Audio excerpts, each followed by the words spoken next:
When you make a vow to God, do not delay in fulfilling it. He has no pleasure in fools. Fulfill your vow. It is better not to vow than to make a vow and not fulfill it. Do not let your mouth lead you into sin, and do not protest with the temple messenger, my vow was a mistake. Why should God be angry at what you say and destroy the work of your hands? Much dreaming and many words are meaningless. Therefore, stand in awe of God. Ang una pong topic ng chapter na ito ay tungkol sa panayam sa Diyos, sa pagpunta sa kanyang banal na tahanan, at sa paggawa ng mga pangako o mga panata sa Diyos. Sinabi niya, mag-ingat-ingat ka pagka ikaw'y pumapasok sa bulwagan ng Panginoon. When you go to the house of God, when you go to the Master's Hall, be very careful. Why? Ika'y tagalupa at ang hinaharap mo ay tagalangit. Ika'y tao lamang at humaharap ka sa Diyos. Kaya mag-ingat-ingat sa lahat ng iyong iniisip at sasabihin. At huwag kang masyadong walang bahala kung magbitaw ng mga pangako sa Diyos. Sabi, anuman ang sasabihin mo, anuman ang isusumpa mo o manunumpa kang gawin, anuman ang gagawin mong pakikipagpanayam, whatever it is that you ask God and promise God in return, sabihin ganun, kailangan pag-isipan mong mabuti. Hindi nakikipagbiroan ng Diyos at hindi siya nagpapabiro kanino man. Ang lahat ng pakikipag-ugnayan sa Diyos ay seryosong bagay. Sabi gano'n. Kaya kung ang tao ay maraming iniisip habang siya'y gising, marami din siyang mga papapanaginipan at mapapangungot. Kasi iniisip niya, nagkakaroon tuloy ng bunga sa kanyang buhay. Kaya ang iniisip mo rin, habang ikaw ay sumasamba at lumalapit sa Panginoon, magkakaroon din ng mga bunga yan sa iyong buhay. Sabi gano'n. Hindi natutuwa ang Diyos sa mga kahangalan ng tao. At ang kahangalan ditong tinutukoy, yung hindi ka seryoso sa iyong pakikipag-deal sa Diyos. Sabi ganon, hindi natutuwa ang Diyos na nangangako ka tapos hindi mo tinutupad. Mabuti pa, huwag ka nalang mangako kung hindi mo tutuparin. At mabuti pa na huwag ka nalang magsalita kung hindi naman talaga mangyayari. Huwag mong hayaan na ang iyong bibig ay ipahamak ka. Magbibigay-bigay ka ng pledge, magbibigay-bigay ka ng pangako, tapos pag sinisingil ka na ng temple messenger, sasabihin mo, my vow was a mistake. Joke only. Hindi ko na pag-isipan. Nag-pledge ako, nangako-ngako ako sa Diyos, tapos hindi ko pala matutupad. Sabi gano'n, hindi naman ako serious noon, sorry. Sabi gano'n, kaya mapapahama ka sa ganyan mong ginagawa. Kailangan, pag tumitindi ka sa harapan ng Diyos, may pitagan, may paggalang. So people are to be cautious about outward and needless and unnecessary sacrifices. Yung tinatawag na sacrifice of fools. Marami po mga tao, sakripisyo ng sakripisyo, hindi naman kailangan. Panata ng panata, pangako ng pangako, hindi naman nila kailangan gawin sa sarili nila yon. Why? Because people can be needlessly guilty because religious teachings can over-moralize and over-accuse. Sakit na ng maraming religious leaders, sakit na ng maraming mga religious establishments, sakit ng maraming churches na sobrang magpagilty sa mga tao. Parang masamang sumaya, masamang mag-enjoy, masamang ganito, masamang ganyan, puro na lang lahat masama. Ang tao tuloy sa sobrang guilt feelings, naiisip niya na ang tanging paraan na lang para gumaan-gaan ang kanyang guilt feelings ay mangako ng mangako, mag-pledge ng mag-pledge, magsakripisyo ng magsakripisyo. So needless sacrifices could be any under or overdoing due to faulty hermeneutics, understanding and interpretation and application of God's Word. Napakarami na nating nakikita. Ang inyong lingkod man sa may 30 taon sa ministry, nakita na nating maraming pagturusa, pagtitiis, pagtitimpi, pagpipigil, pagiging guilty ng tao na hindi naman dapat. Nasobrahan sa turo. Nasobrahan sa higpit ng turo, nasobrahan na makondisyon ng isip, na puro mali ito, masama ito, kahit hindi naman galing sa Diyos. Nagkataon lang na yung mga interpretation at reading ng kanyang teacher ay on the very strict and conservative side. Ang nangyayari tuloy ang mga tao, lagi nilang guilty. At ang ginagawa nila para mabawas-bawasan yung guilt na yon, lagi nilang may sacrifice. At ito, tinutukoy ni Solomon. Maraming sacrifices, hindi naman kailangan. Dahil yung guilt mo, hindi naman tama yung guilt mo eh. Dapat naman hindi ka feeling bad only because you're having a good life or you're having a good time or because of this, because of that. The Christian is free to do anything that the Bible does not prohibit. And the Bible has very, very few prohibitions. Kaya lang pag dumaan na yan sa pulpito, dumaan na sa Bible teacher, dumaan na sa classroom, pinaparami lalo ng mga teacher at mga preacher, yun bumibigat ang dala ng tao. Kaya nga, ang Panginoong Jesus, pinapagalitan niya yung mga religious leaders ng panahon niya. Sabi niya, ang bibigat na mga ipinapasa niyo sa mga tao, tapos hindi niyo naman sila tinutulungan para ito ay kanilang pasanin. Ang hihirap ng mga pinapaabot ninyong mga pamantayan, wala na kayong ginawa kundi usigin sila, wala na kayong ginawa kundi hingan sila ng hingan. Ang tao hirap na, kaya nagagalit ang Panginoon sa mga religious leaders sa kanyang panahon. Kasi hindi pagaan pabigat. Hindi palawag ng loob, pasikip. Hindi kalayaan, kundi lalong nababurden habang nagiging religyoso.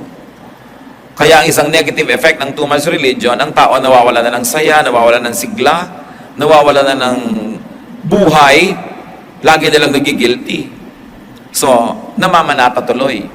Kaya napakarami mga namamanata, naghahampas ng sarili, nagpapapako, mga lumalakad ng paluhod, dumidipa, nag-aayuno. Actually, parang suhol yon. Dahil sa kanilang pakiramdam, yan lang ang paraan para makabawi-bawi sila sa kanilang mga kasalanan. Pero hindi dapat ganoon ang itinuturo dapat ng Bible-based na pananampalataya, freedom in the blood of Jesus, the grace of God through forgiveness.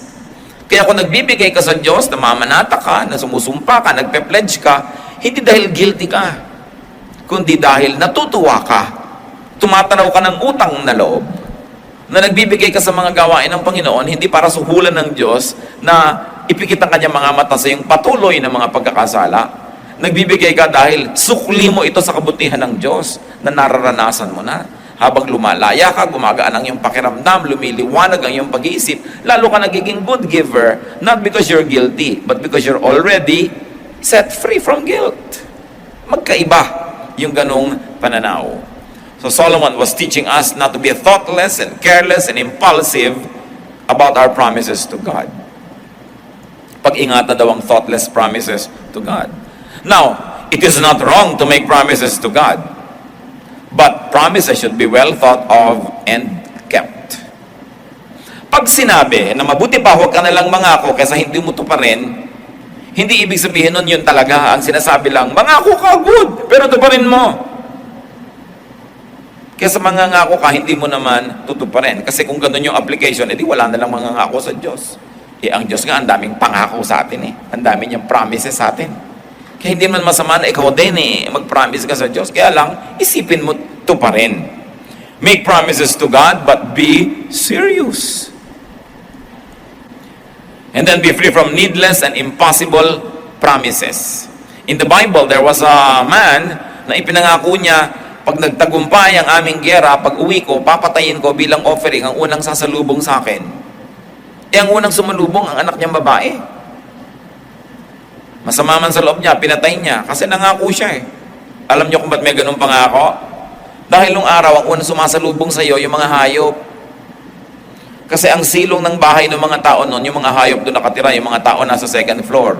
So pag uuwi ka, usually yung mga kambing, mga unang sasalubong sa iyo, mga alaga mong hayop, kaya ng kanyang kakatayin, i-offer sa Diyos. Nauna ba namang lumabas yung anak na dalagita?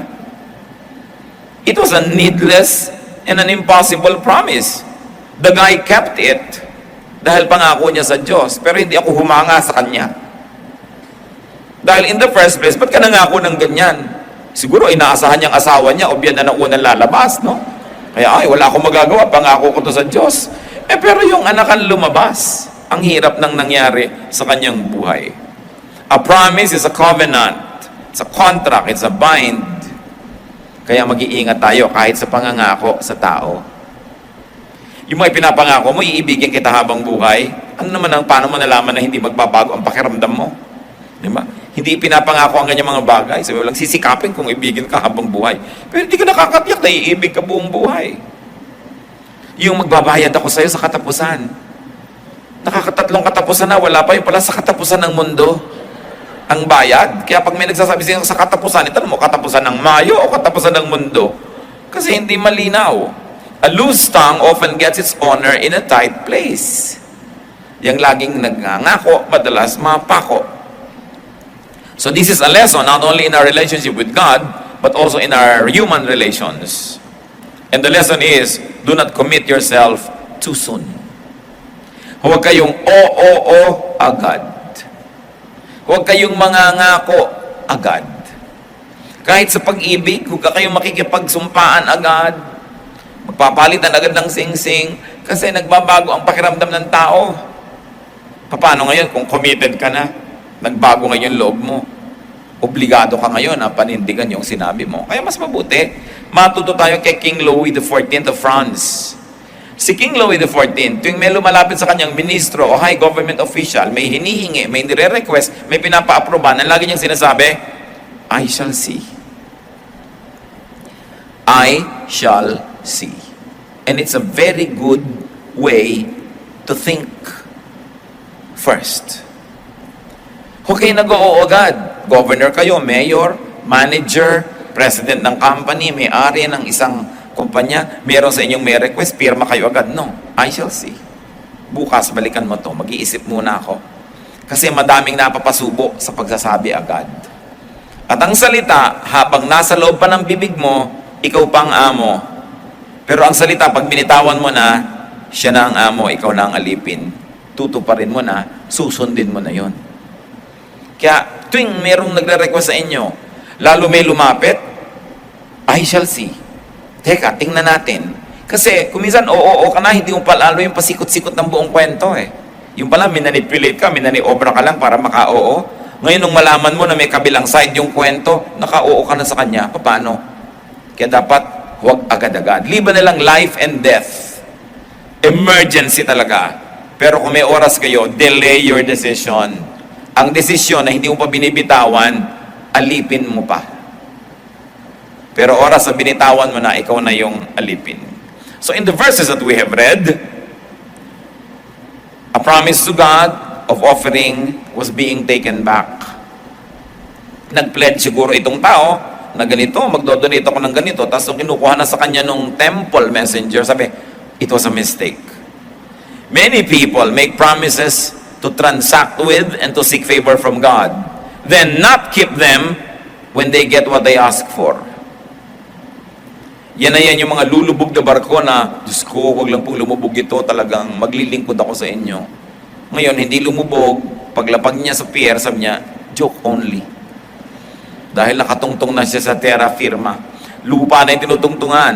Yung lahat ng nakasakay sa aeroplano, Diyos ko, magbabagong buhay na po ako, huwag lang kaming lumaglag ngayon. Tapos pagka-landing, ay, joke pala. It happens. Promises should be kept. Because God can destroy everything you have worked for. That is what the verses have said. Pag sinabi mo, Diyos ko, magne-negosyo po ako, at pag pinaunlad niyo po ako, magpapaaral ako ng mga mahihirap, o magpapadala ako ng mga estudyante sa seminaryo, o pag pinaunlad niyo ang buhay ko po, ganitong gagawin ko, ganun ang gagawin ko, tiyakin niyong tutuparin niyo. Because God can destroy everything that you have worked for. Pag hindi siya natuwa sa inyo. Kaya hindi masamang mangako, tutuparin lang. Pero alam niyo nangyayari pag ang mga tao ay matagumpay, o malusog, o masagana, nalilimutan ang mga pangako sa Diyos. Naaalala lang uli pagka sumusuka na naman ang dugo. Naaalala lang uli pagka may sunog o may baha. Naaalala lang uli pag nalulugi o nanganganib. Pagka may mga problemang mabibigat, naaalala uli ang Diyos. Kita nyo, naaalala dahil may kailangan. Iba naman yung naaalala ang Diyos dahil nagpapasalamat at masaya sa Diyos. Sa palagay nyo ba, hindi kita ng Diyos yung pagkakaiba ng dalawang paglapit na yon? Na ang saya-saya ng pamilya nyo, ang ligaligaya ng negosyo nyo, tapos buong-buo kayo nag-church kasi wala kayong problema? Iba naman yung andyan kayo lahat kasi may problema kayo? Sasabihin nyo, wala na tayo yung choice mga anak, alam, magsimba na tayo. Well, natutuwa din ng Diyos kasi hindi naman kayo mag-church. Pero higit naman siyang natutuwa, nandiyan kayo dahil ang dala nyo pasalamat, hindi hiling o hindi reklamo. In any case, mabuti pa rin lumapit kahit nangangailangan lamang. Pero pag dumating naman ang panahon, hindi ka nangangailangan, mas dapat lalo kang lumapit. Kasi umaani ka na ng mga kabutihan ng Diyos. Mas lalong dapat ipahayag ang ating pasalamat. Ecclesiastes 5:3, sabi, as a dream comes when there are many cares, so the speech of a fool when there are many words. What is the idea behind this? That thoughts shape dreams and even nightmares. Thoughts shape hopes and fears. Our thoughts shape behavior and even character. Kung paano ka mag-isip, ganun ka uupo. Yung pag-upo nyo lang, pinapahayag niya kung paano kayo nag-iisip. Ganun ka tatayo. Kung paano ka mag-isip, ganun ka mananamit. Kung paano ka mag-isip, ganun ka kakain. So yung pag-iisip, doon nabubuo ang lahat. Kaya ang tunay na digmaan, nangyayari sa loob ng isip. Pag sa loob ng isip mo, nag-decide ka ng manalo, susunod na yung tunay mong panalo kasi yun ang gagawin ng katawan mo eh. Pero sa isip mo, nagpatalo ka na, susunod na matatalo na yung katawan mo kasi natalo ka na sa battlefield which is in the mind. So people can shape their dreams, their sleep, their character by controlling and by directing and disciplining their thoughts. Gusto ninyo na makontrol kung ano ang mangyayari sa inyong mga papanaginipan, kontrolin nyo kung anong iniisip nyo bago kayo matulog. Pag nanonood ka siyempre ng horror, nag-iisip ka ng mga aswang, manananggal, tikbalang, kapre, duwende, yun talaga ang papanaginipan mo. Kaya iniisip mo, ano bang i-feed ko sa brain ko? Nadidirect natin ang nangyayari maging sa ating character sa pamamagitan ng pagbabantay kung anong iniisip natin. Pag ang iniisip mo, ang taas-taas mo, ang baba ng iba, tapos nakita mo sila, pati ang pagkamay mo sa kanila, pati ang pagngiti mo sa kanila, may korte na yon. Depende kung anong iniisip mo tungkol sa sarili mo. If you think that you are superior, it will show in your smile. If you smiled at all, it will show in your bodily posture. It will show in your body language because you've already thought of it. Kaya ang binabantayan isip. Ibang topic na naman ito, hindi na ito yung promises or vow. Kumambyo na si Solomon.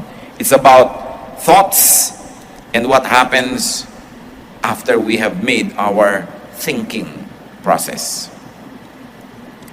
Kung gusto nyo po na halimbawa, maiba ang pakikitungo nyo sa inyong kapatid, sa inyong asawa, sa inyong anak, magulang, biyanan, baguhin nyo ang paraan na iniisip nyo sila. Pag sa isip mo, iniisip mo, naiinis ako sa kanya, nayayabangan ako sa kanya, ayaw ko siyang pansinin, sigurado pag nagkita kayo, ganun ang mangyayari ng gagawin ng katawan mo. Kaya kung hindi kayo masaya sa anumang namamagitan sa inyo between you and another person, change the way you think about the person, change the way you think about the situation, and your body will follow. And the change in your bodily movements and body language will actually induce the other person to also change his or her way of dealing with you. It begins with the thought. Kaya mahalaga na kukontrol natin yon. And one could control his thoughts by omission of the bad and by commission of the good. Even thinking is habit forming. Pag lagi kang nagtatanggal ng masama sa iniisip mo at naglalagay ka ng mabuti, yung buhay mo mababawasan ng masama at madadagdagan ng mabuti. Sa isip lahat nangyayari yan.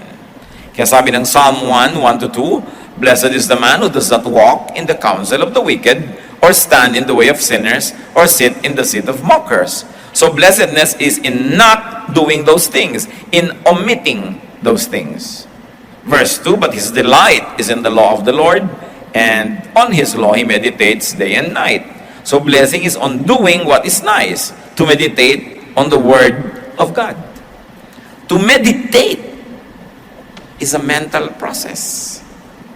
Pag lagi mong iniisip yun ang mangyayari. At ito, sobrang pagsasalita, nakakapagpahamak. Why? Because talking too much could lead to mistakes because of the possibility of misrepresentation by the speaker and by misreading and misinterpretation and misunderstanding by the hearer. Pag meron kang thought in your mind at sinabi mo sa pamamagitan ng iyong bibig, liban na lang ang galing-galing mong mag-isip ng salita, magtahi ng sentence, pumili ng tamang vocabulary, napakalaki ng panganib na yung iniisip mo at yung sasabihin ng bibig mo, magkaiba. Akala mo, sinabi mo yung nasa isip mo, pero sa pagpili mo ng salita, ang totoo, iba na pala yung nasasabi mo. And it's one half of the communication problem. The other half is, meron kang iniisip, sinabi ng bibig mo yung iniisip mo, yung sinabi ng bibig mo, nadinig ng tenga ng nakinig sa'yo, inisip niya, ininterpret niya yung narinig niya. Nakakatiyak ka ba na yung ibig mong sabihin, ganon din ang ipapakahulugan ng nakinig? Ang laki ng pagkakataong magkamali. Kasi sabi mo, hindi naman yan ang ibig ko sabihin. Yan ang nadinig ko sa'yo.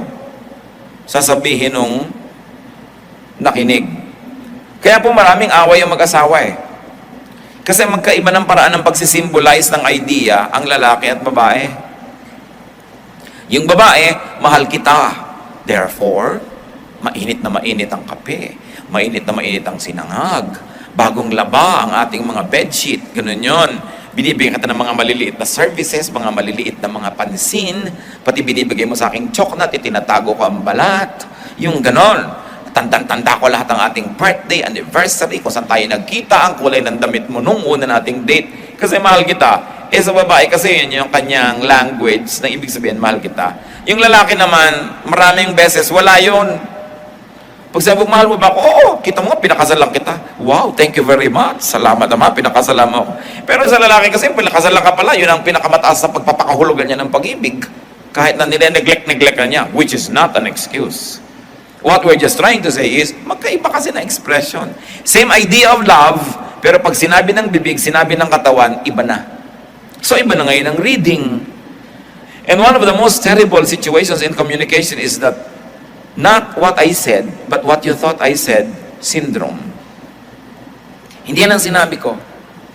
Pag sinabi ng lalaki na, gagabihin ako, sabi mo, huwag ka na nga umuwi. Anong ibig sabihin ng babae nun? Umuwi ka na. Diba? Ang ibig sabihin talaga, umuwi ka na. Huwag ka na umuwi. Sige na, huwag mo na kami balikan. Balikan mo kami. Yun ang ibig sabihin nun. Kung ang basa ng lalaki talaga, huwag na siya umuwi, di nga umuwi. Di ba galit naman yung babae? Ba't di ka nga umuwi? Sabi mo, huwag na ako umuwi. Magkaiba kasi. The same word can mean different to different people. Kaya sinasabi ni Solomon, the more you speak, the more chances of error. So unless you can speak well, it's always better not to talk too much. The more talk, the more mistakes. Mistake ko minsan of misrepresenting an idea with the wrong word. Katulad na lang nung, bakit mo naman ako tinapakan? Di kita tinapakan, natapakan kita. Di ba? Magkaiba? Iba naman yung tinapakan sa natapakan. Nag-aaway yung mag-asawa ko minsan. Ikaw naman kasi, iniwan mo yung gatas ng bata. Nakita mong may lakad tayo. Hindi ko iniwan, naiwan. Magkaiba. The misrepresentation can create trouble. Kaya sabi, bago ka magsalita, utang na loob, isipin mo muna yung sasabihin mo. Kasi baka mali ang dinig nung gusto mong kausapin, lalong gumulo ang buhay nyo. At hindi ba, pag may misunderstanding, maliban na lang disente, mababang loob, at matalino yung nag-aaway, pag nag-usap yan, tendency, mas magkagalit pa. Oras kasing may narinig kang isang word na hindi mo nagustuhan, ipapako mo siya sa word na yun, yun lang lagi ang topic mo, yung sinabi niya na yun. Sabi mo, kasi strong ka dun eh. Nahuli mo siya na may nasabi siyang nakakapagpahina ng argumento niya. So, gumugulo. Kaya kung gusto natin talaga magkasundo, sabi niya, less words. Don't talk at once. Think. Kasi pag hindi ka nagsasalita agad, humuhupa ang iyong galit. Pag hupa na yung galit mo, maiiba yung words na lalabas sa iyong bibig kesa kung galit ka. Kaya importante mga kapatid, pag galit kayo, try not to talk. Because you might say things you will regret. Ito ngayon ang problema, nasabi mo na. Minsan may kasalanan sa iyo si A. Siguro kung 1 to 10 ang kasalanan lang niya 3. 10 being the most kasalanan. 3. Nagalit ka kung ano nang pinagsasabi mo, Yung ngayon na sabi mong sakit sa kanya, 7 ang cause. Nadaig mo pa ngayon yung crime niya, samantalang nagagalit ka lang dapat, may right kang magalit. Pero dahil sobra ang galit mo, alam yung ending nun, ikaw pa itong nagsasorry. Sorry. Tapos nagtataka, teka, siya ang munang may gawa nawang mali, ba't ako'y nagsasorry ngayon dito? Kasi yung bibig mo. Sabi ka ng sabi ng masasakit na mahirap, ikaw ngayon ang huling may kasalanan, siya yung nauna, pero ikaw yung huli. Ikaw ang mas fresh ang kasalanan. Kaya kung hindi ka nagsasalita agad, you have less to regret about. So it is important to control our tongues. And another thing, brothers and sisters, is to try to understand what the other person is saying. Maraming sinasabi ang kapwa natin, mas maganda doon ang kahulugan na gusto nilang sabihin, limited lang ang vocabulary nila. Hindi nila gustong manakit, limitado lang kakayahang magpahayag. Kuminsan hindi lang magandang magbitaw ng salita. So, pag gano'n, anong a-appreciatein nyo? Not the form of the language, but the spirit of the language. Not the actual words, but the ideas that the speaker is trying to represent, sometimes with wrong words. So, hindi lang yung nadidinig mo ang hinuhusgahan mo, yung pusong pinanggagalingan ng salita na yon. So, people should not really avoid speaking, but just be careful and be correct and be responsible. Then Solomon brings us to another topic, Ecclesiastes 5:8 to 9. If you see the poor oppressed in a district, and justice and rights denied, do not be surprised at such things. For one official is eyed by a higher one, and over them both others higher still. The increase from the land is taken by all. The king himself profits from the fields. Anong sinasabi? Pag kami nangongotong sa'yo na pulis, huwag kang magtaka. Merong parte yung officer nun. Kaya hindi yun na-stop. Pagka ikay pinahihirapan ng clerk sa City Hall, o kaya kinokorrupt ka ng kung sinong government agent, huwag kang magtaka. May cut yung amo nun. At hanggang kataas-taasan yan, may pananagutan. Kaya ganyan yung sistema. If you see the poor oppressed in a district, ganon, and justice and rights denied, do not be surprised at such things. For one official is eyed by a higher one, by a higher one, and over them both are others higher still. The increase from the land is taken by all. Sabi, lahat sila nang huhot-hot sa inyo. The king himself, yung kataas-taasang opisyal, profits from the fields. What is Solomon saying? There is injustice, because injustice can be institutional. It can be systemic and bureaucratic. May paraan, may sistema, kaya may injustice. Kung ang injustice ay doon lang sa baba, madaling masusugpo yun nung nasa taas. Hindi yan nasusugpo dahil hanggang kataas-taasan, kasama sa pangungulimbat, kasama sa pagnanakaw, kasama sa corruption. Kasi kung talagang iibigin ang nasa taas na inaisugpuin at hindi siya kasama sa masamang bagay na yan, masusugpo yan. Justice should begin, Solomon says, from above. Justice should begin from the powerful, and justice should be institutionalized, not injustice. What do we learn from that, brothers and sisters? Apply this in your own kingship. Kung saan man kayo king or queen, institutionalize justice, not injustice. Apply this in your turf. Apply this in your area. Kung saan kayo may kapangyarihan at may mga taong pababa mula sa inyo, linisan ninyo ang inyong pamamaraan, ituwid ninyo, gawin yung matuwid at makatarungan, at lahat ng nasa baba susunod yan. Kaya malalakas ang loob ng nasa baba kasi pare-pareho rin nilang bulok yung nasa taas. Hindi sila papangahasang pigilin dahil walang kikitain yung nasa taas.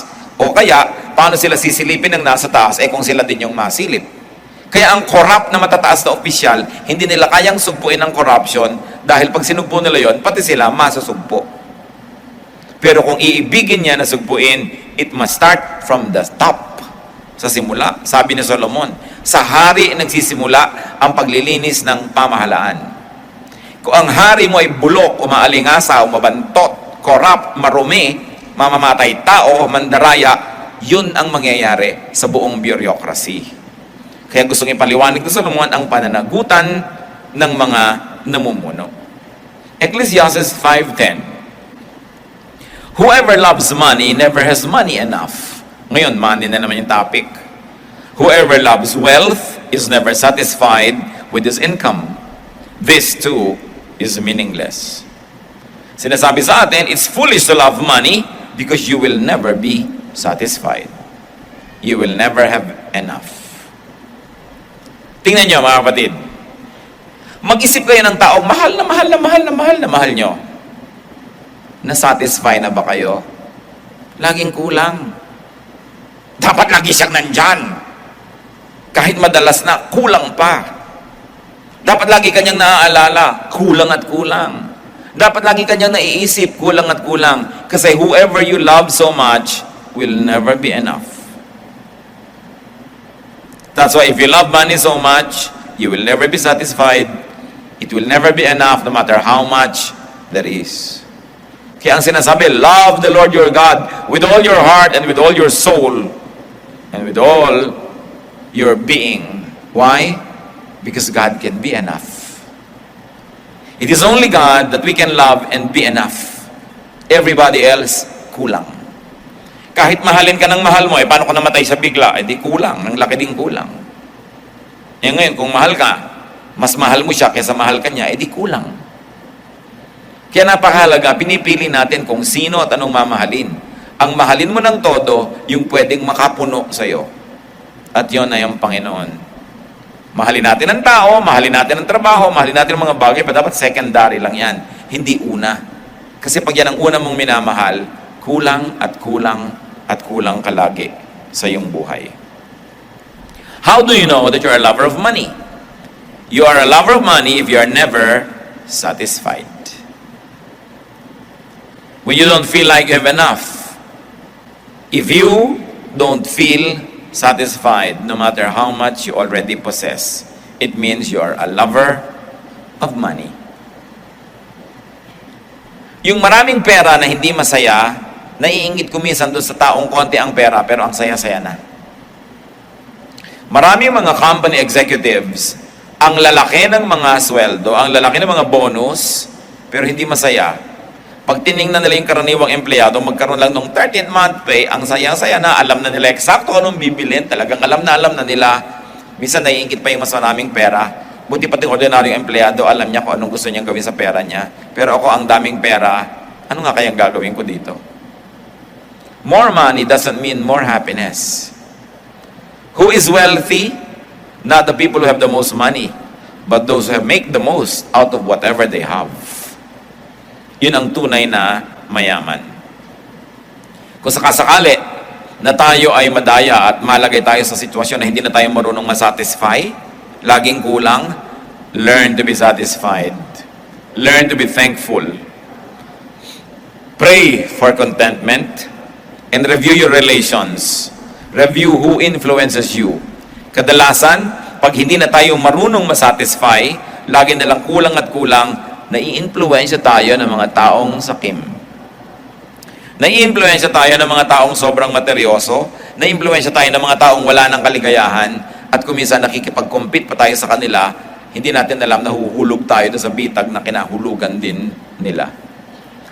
When we no longer know how to be contented and happy, we should review our relations. Usually there are people that become our models. People who are never satisfied, people who keep on craving, people who keep on having and getting, but are never happy. Kailangan i-review natin kung sino nakaka-influensya sa atin. Still about money. Bakit nga daw ba trabaho ng trabaho yung tao kahit meron na? Ecclesiastes 5:11. As goods increase, so do those who consume them.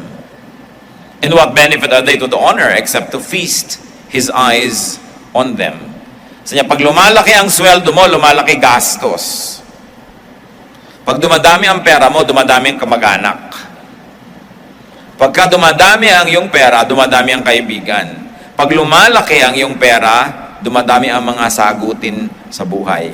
Kaya ang nangyayari, sabi niya, kita ka ng kita, pinapatay mong sarili mo, pero yung kinikita mo, nakikitingnan mo lang sandali, dumadaan din sa mata mo, wala at wala rin.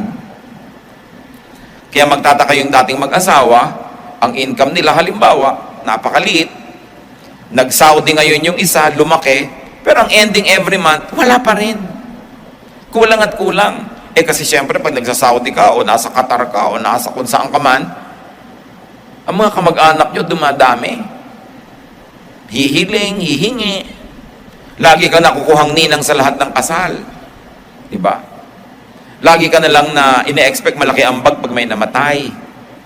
Lagi ka na lang lalapitan ng lalapitan kasi alam nilang may pinagkukunan ka. Kaya ang ending mo, nagkahiwalay kayo mag-asawa, nangungulila kayo, ang lungkot-lungkot nyo, ang daming nakikinabang sa pera nyo, at the end of the month or at the end of 5 years, wala rin naman. Samantalang yung hindi umalis, magkasama lang maghapon dyan, tumataba pa nga. Sa kahihingi, no? Sa kaaasa, sila yung laging may party, sila laging magkasama. Ito naghihiwalay, nasa sacrifice, ang ending kadalasan din naman wala eh. Nakakahikaw sandali pero mamaya nakasangla na, no? Nakiluliyay na yung sangla. Nandun na sa ahensya. Kuminsan, kukuha pa ng mga gamit-gamit, mamaya na naman, nakasangla na naman. Pag hindi tininuan. Kasi as goods increase, so do those who consume them. So anong gagawin mo? Kailangan hindi laging cash. Pagka kumikita ang iyong asawa na may extra ganitong amount, sa dami ng mga kamag-anak mong lagi nang hihingi, hindi ka naman makatanggi dahil andyan lang talaga yung pera, kumuha ka ng hulugan. Hulugan na bahay, hulugan na lupa. Ay, naihulog ko na. Ako, kahulog-hulog ko lang. No? So, next month ulit, naku, naihulog ko na naman. E di ngayon, tumatagal, nakakalupa ka, hindi yung nakapapapak na mga kamag-anak mo. Ganun ang mangyayari niyan eh. Siyempre, hindi mo matiis ang pamangkin mong hindi makapasok, hindi mo matiis yung ganun, si ganyan, hindi naman mauubos yan eh. Dahil tad ang mga kamag-anak nating hikahos. At maglalabas ang lahat sa lunggayan, siya ang nag-alaga sa'yo nung maliit ka, pinaliguan ka niya, etc. etc. Oras na may pera ka na, dumadami nag-alaga sa'yo nung araw. Dumadami ang kamag-anak nyo. Sinabi na sa Solomon yan, and these are the burdens of being rich. The burdens of having more money than others, people expect from you. Kahit lang sa kumpanya, medyo umasenso lang ng konti yung kumpanya, mabili, maraming negosyo, people already expect salaries, increases, bonus. Pero pag nalulugi yung kumpanya, hindi naman nag-aambag yung mga empleyado. Aba, nalulugi, hirap na hirap. May empleyado bang, eto muna po yung hikaw ko, sir. Diba? Gamitin niyo muna. Huwag niyo po muna kaming sweldohan. Pagka hirap na hirap yung kumpanya, sinong empleyado ang nag-aambag? Pero pagka malaki yung kinikita ng kumpanya, lahat gusto magka-increase. Sana, humihingi ka ng increase pag malaki yung kita ng kumpanya at pagka mahina, huwag niyo muna kami sweldohan ngayon. Okay lang. Pero one way. Kaya ang hirap nung umaasenso. Marami pong mga kumpanya gusto magbigay ng increase. Kaya lang iniisip noong kumpanya, kasi naman season na lang, mabenta lang tayo ngayon. Pag in-increase na natin yung sweldo, kahit bumaba na yung income natin, hindi natin pwedeng ibaba uli ang sweldo. Labag na yun sa batas. Kaya kuminsan, uunawain din natin kung ba't hindi nagbibigay. Yung mga tao, pag nakita mo, uy, buti ka pa, nasa abroad ang asawa, oo nga, kulang na kulang ang pera namin. Kasi kung hindi ka nagganon, utangan ka na. Pagka merong lamay, may tumabi na sa'yo, pakwento-kwento, pero bumabuelo lang yun, ha? Tapos meron ka ba dyan? Biglang, patay ka. No, kasi may pera ka eh. So, nahihirapan yun. People expect from you, and people would like to spend your money for you. Gaano karami yung ganon? Yung mga bayaw niya, na mga walang ginagawa, mga batugan, yun ang gumagastos ng pera niya kasi inaabutan ng asawa niya, yung mga kapatid. Hirap na hirap ka, papadala mo yung pera, may asawa mo, sasabihin sa kuya niyo, ha? Huwag niya sasabihin, huwag kayo maingay. So, siyang gumagastos ng pera mo para sa'yo, hirap na hirap ka. Ikaw ngayon itong walang asawa, ng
nangungulila. Ang daming kawawang mga nagtatrabaho abroad, mga lalaking sila yung namamalansya ng damit nila, sila nagluluto, baon-baon, araw-araw. Tapos, kung kani-kanino napupunta yung pera nila dahil pinamimigay ng asawa. Di ba? Mabuti sana ko sa kapatid. Kung kay kumpare, di ba? Pare, ito muna, ganyan-ganyan.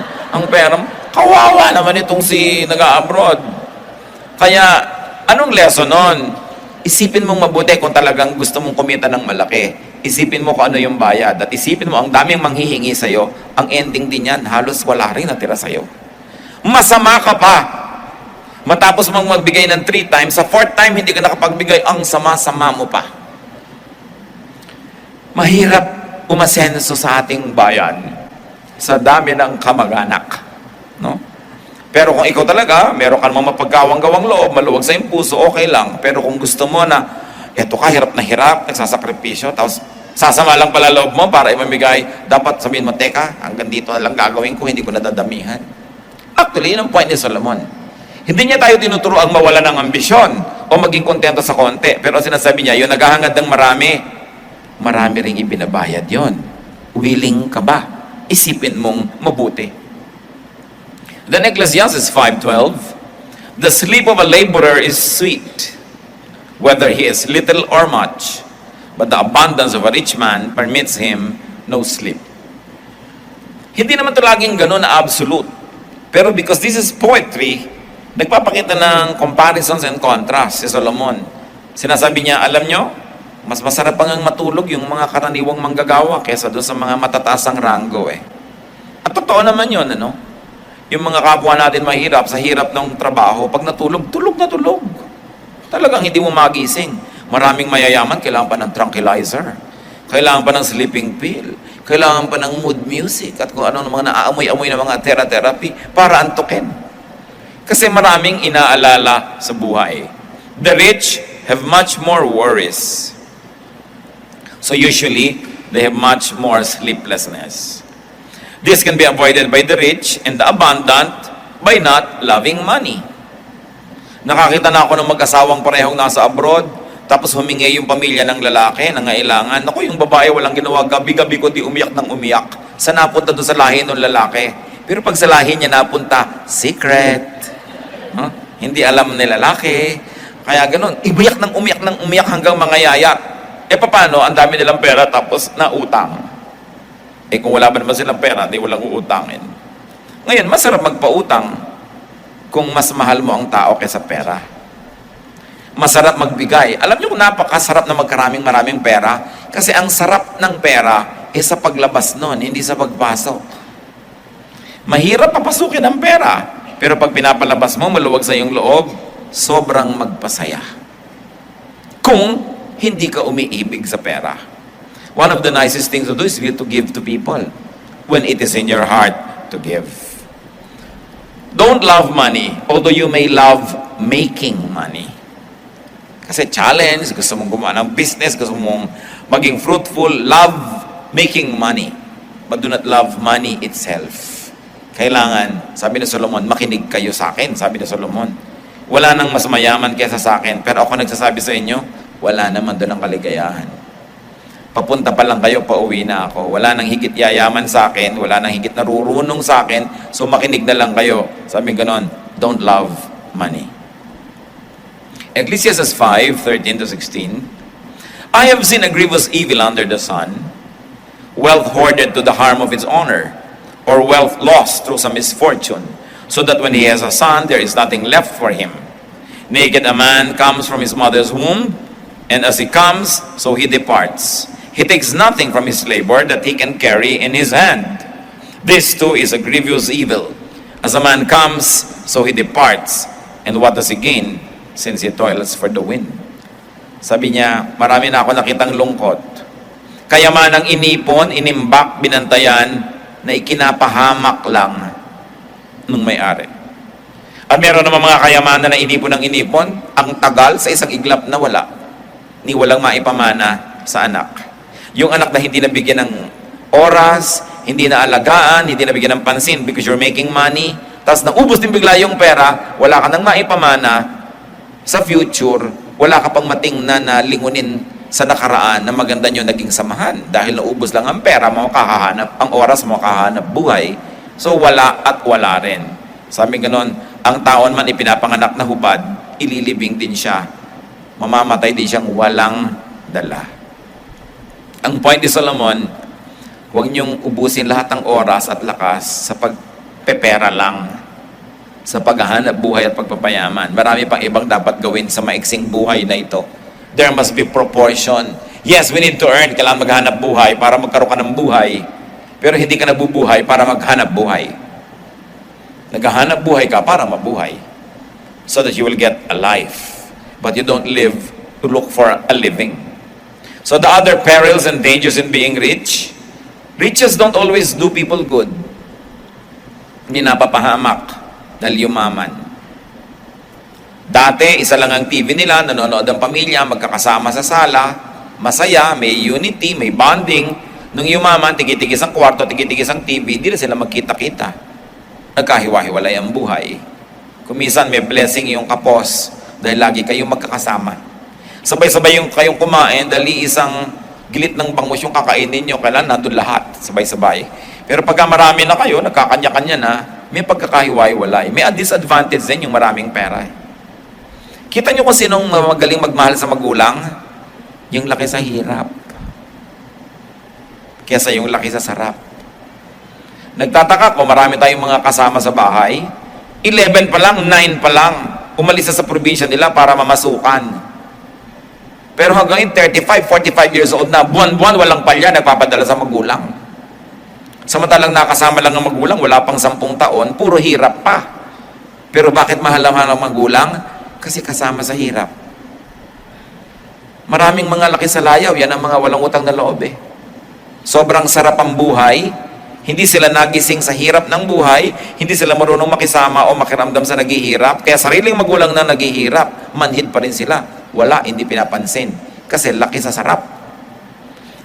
I challenge you, think of people you know, mga mabubuting anak, 99% laki sa hirap. Kadalasan ngayon, mga binubugbog pa ng magulang, mga binubusan ng mga kumukulong tubig, sinisindihan, inuhulog. Yun ang mapagmahal sa magulang. Hindi ko naman sasabing gawin niyo sa mga anak niyo para mahalin kayo. Pero obserbahan ninyo yung laki sa hirap. Sino ang masarap makisama? Yun yung laki sa hirap. Sino ang malakas mag-tip sa mga restaurants? Mga kapatid, hindi yung mayayaman. Yung laki sa hirap na nagkaroon. Kasi alam nila yung iniisip ng waiter. At kung dati silang waiter, alam nila yung asawa nun at mga anak, walang inabangan kundi, nakatip ka ba, daddy? Magkano na tip mo? Wow, makakapag-SM tayo bukas, nakatip ka. Pero yung mga laki sa mayaman, akala nung mga donya, bigyan lang kanila ng 30 pesos. Kasya-kasya na sa'yo, kasi kasya sa kanila yan, sanay sila dyan. Hindi sila sensitive. Kaya titingnan din nyo kung paano pinapalaki ang mga anak, sa sobrang luho ba? Minsan, yung maluhong anak, bigay ka na ng bigay, kulang pa. Masarap na yung pagkain, wala pang gana. No? Tinatamad pa. So, riches don't always do people good. Riches can even harm people. Kita nyo, pag yumayaman na kayo, dumadami nga yung nangihingi, dumadami yung umaasa.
Kuminsan number 1 ka pa sa listahan ng mga kidnapper.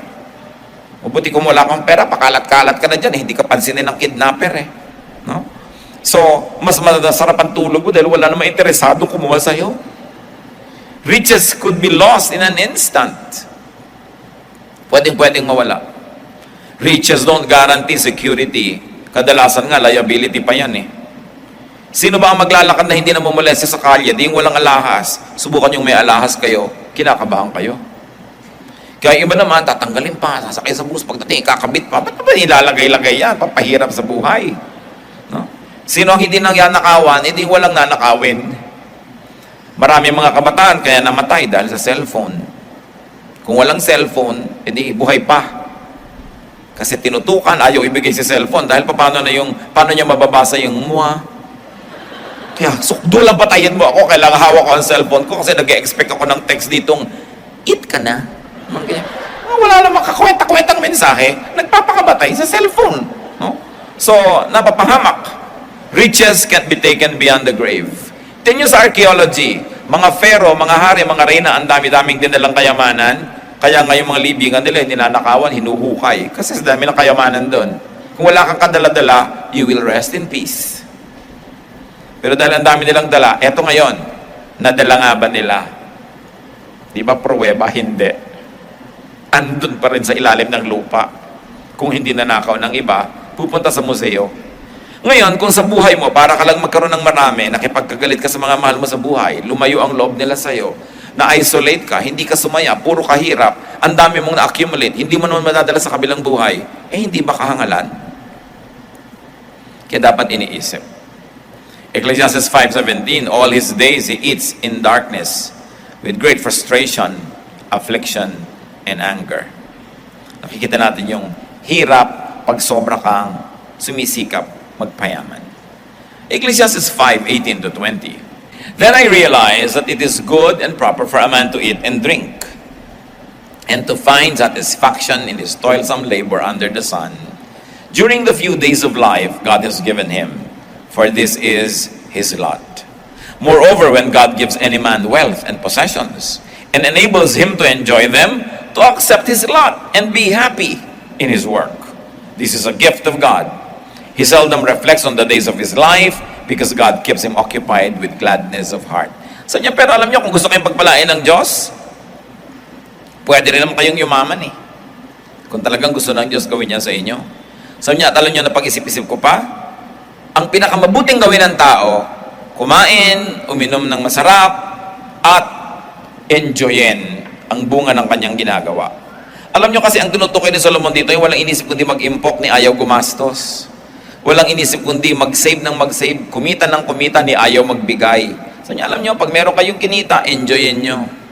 Kung natutuwa ang Diyos sa inyo, bukas kikita kayo uli. Enjoyin nyo uli. Hindi yung puro kayo save, tapos biglang nawala. Kita nyo yung mga nagsisave, yung mga nawa 1, 2, 3. Nagpaparami ng savings nila doon sa mga kung ano-anong mga, yung 10,000 mo, mamaya 15,000 na.